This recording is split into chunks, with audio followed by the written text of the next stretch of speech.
ایک گھنے جنگل کے کنارے چھوٹے سے گاؤں میں سلیم لکڑہارا اپنی بیٹی عفت کے ساتھ رہتا تھا۔ سلیم ایک محنتی مگر غریب آدمی تھا اور عفت اس کی واحد اولاد۔ غربت میں پل کر بھی عفت نے کبھی اپنی عزت نفس کا سودا نہیں کیا۔ وہ سادہ لباس میں رہتی مگر اس کی آنکھوں میں شرافت، باتوں میں ادب اور رویے میں وقار جھلکتا تھا۔ روز صبح وہ باپ کے لیے کھانا بناتی، پانی بھرنے جاتی اور دوپہر کو محلے کی بچیوں کو قرآن اور اخلاقیات سکھاتی۔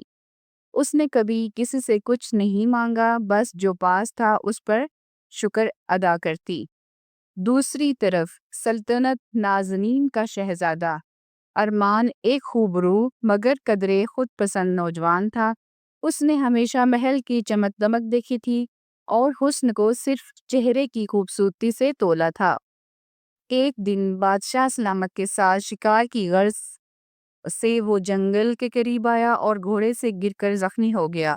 باقی قافلہ آگے نکل گیا اور ارمان تنہا رہ گیا۔ بے ہوشی کے عالم میں وہ ایک جھونپڑی میں آنکھ کھولتا ہے، سامنے ایک لڑکی اس کے زخم پر پٹی باندھ رہی تھی۔ یہ وہی عفت تھی جس نے اسے گرتے دیکھا اور اپنے باپ کی مدد سے جھونپڑی تک لائی۔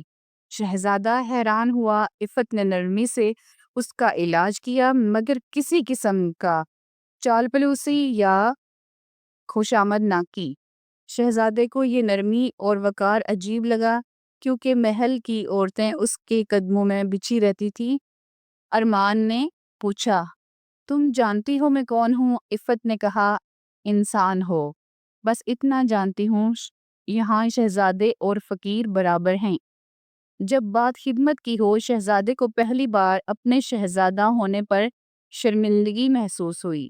چند دن کے قیام میں وہ عفت کے کردار، صبر اور انسانی دوستی سے اتنا متاثر ہوا کہ محل جا کر اس نے اپنے باپ سے اس سے شادی کی خواہش کا اظہار کیا۔ محل میں ہلچل مچ گئی۔ وزیروں، درباریوں اور محل کی عورتوں نے شور مچایا، ایک لکڑہارے کی بیٹی ہماری بہو، یہ تو سلطنت کی توہین ہے۔ بادشاہ نے کہا، اگر واقعی اتنی عظیم ہے وہ تو اسے ایک امتحان سے گزرنا ہوگا۔ عفت کو بلایا گیا اور دربار میں 3 سوال کیے گئے۔ تمہاری خوبصورتی کا راز کیا ہے؟ دولت نہ ہونے کے باوجود تم خود کو باعزت کیوں سمجھتی ہو؟ اگر تمہیں شہزادی بنا دیا جائے تو سب سے پہلا کام کیا کرو گی؟ عفت نے نہایت ادب سے جواب دیا، خوبصورتی وہ ہے جو آنکھوں میں جھانکنے سے پہلے دل کو چھو لے۔ اگر میری خدمت، سچائی اور حیا خوبصورتی ہے تو میں اس پر ناز کرتی ہوں۔